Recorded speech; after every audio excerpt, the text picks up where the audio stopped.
Hi hello నమస్తే, welcome to my channel. ఈ new ఇయర్ని ప్రతి ఒక్కరు కూడా చక్కటి పాజిటివ్ థాట్తో స్టార్ట్ చేయాలనే ఉద్దేశంతో ఈ వీడియో చేస్తున్నాను. ఈ వీడియో మీకు నచ్చినట్లయితే ప్లీజ్ నా ఛానల్ లైక్ చేయండి, షేర్ చేయండి, తప్పకుండా సబ్స్క్రైబ్ చేయండి. Thank you so much. పరిస్థితులను ఎదిరించి ముందుకు సాగటమే జీవితం, మన నడకే జీవితం. అందుకే డాక్టర్ సి నారాయణ రెడ్డి గారు ఇలా అన్నారు: ఎవడికి కావాలో ఓడిన వాడి సంజాయిషి, వాలుకు కొట్టుకుపోయిన వాడికి లోకం జల సమాధి కడుతుంది, ఒడ్డుకు చేరిన వాడికి లోకం వంగి సలాం కొడుతుందన్నారు. ఇంకొన్ని గంటల్లో న్యూ ఇయర్లోకి వచ్చేస్తాం. గడిచిపోయిన ఏడాదిని అందరూ రోజులు, వారాలు, నెలల్లో కొలుస్తారు. కానీ గడిచిపోయిన జీవితాన్ని మాత్రం ఎవరికి వారు గెలుపు ఓటములతోనే కొలుచుకుంటారు. గడిచిన ఏడాది బాగలేకపోతే వచ్చే ఏడాది బాగుంటుందని ఆశపడతారు కొందరు. ఇంకా కొంతమంది అయితే అంతా మన మంచికే అనుకుని ముందుకు సాగిపోతూ ఉంటారు. అది ఒక మంచి భావననే. కానీ క్యాలెండర్లో నెలలు, తేదీలు ఉన్నంత తిన్నగా జీవితం సాగిపోదు. మరియు డేట్ల స్లిప్లను ఏ రోజుకు ఆ రోజు తీసి పారేసినంత తేలికైంది కూడా కాదు. మరి ప్లాన్ చేసుకొని పొద్దున నిద్ర లేవటం ఎందుకు? అయినప్పుడే అవుతుందిలే, జరగాల్సినప్పుడు జరుగుతుందిలే అని అనుకోవచ్చు కదా. అలా చేస్తే మన జీవితాన్ని మనమే వదులుకున్నట్లు అవుతుంది. అలా చేస్తే జీవితమే మనల్ని దానికి నచ్చినట్లుగా లాక్కుపోతుంది.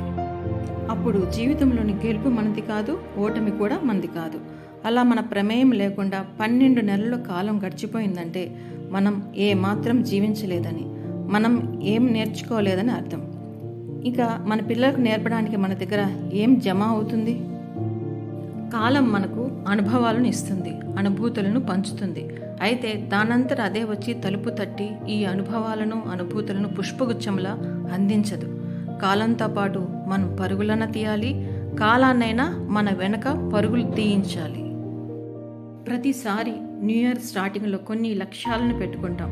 ఆ పెట్టుకున్న లక్ష్యాలను సాధించామా లేదా అన్నది ముఖ్యం కాదు. సాధించే ప్రయత్నంలో సాధించలేకపోయినటువంటి ఫెయిల్యూర్స్ నుండి ఎన్నో మనం నేర్చుకుంటూ ఉంటాం. ఏదైతే మనం నేర్చుకున్నామో అదే మన సక్సెస్. చాలామంది చేతికి అందుతున్నటువంటి ఫ్రూట్స్ను వదిలిపెట్టి అందని ఫ్రూట్స్ కోసం కష్టపడుతూ ఉంటారు. చివరకు దగ్గరలో ఉన్న ఫ్రూట్స్ అన్నీ కూడా రాలిపోయి మన కాలి క్రింద నలిగిపోతూ పనికి రాకుండా అయిపోతుంటాయి. చేతికి అందినటువంటి ప్రతి అవకాశాన్ని కూడా అందిపుచ్చుకొని ముందుకు వెళ్ళాలి. ఈ న్యూ ఇయర్లో ముందు జరిగిన అనుభవాలను చేర్చుకుంటూ స్ఫూర్తి పదంలో ముందుకు సాగుదాం. చూడండి, 4 జంక్షన్స్ రోడ్ దగ్గర మనకు తెలియకపోతే కరెక్ట్ వే ఏంటి, ఎటు వెళ్ళాలి అని మరీ తెలుసుకొని వెళ్తాం కదా. తెలియకుండా 1 కిలోమీటర్ కూడా మనం వెళ్ళము. ఒకవేళ వెళ్ళినా కానీ యూటర్న్ తీసుకొని మరీ వెనుకకు వస్తాం. అందుకనే ముందుగానే తెలుసుకొని కరెక్ట్ వేలో మనం ప్రయాణం చేయాలి. జీవితం కూడా అంతేనండి. ఈ న్యూ ఇయర్లో ప్రతి ఒక్కరూ చక్కటి పాజిటివ్ థాట్స్లో మన జీవితాలను మలుచుకుంటూ భయభక్తులతో ఒక వెలుగు మార్గంలో వెలగాలని ఆశిస్తూ అందరికీ happy new year. Wish you good luck.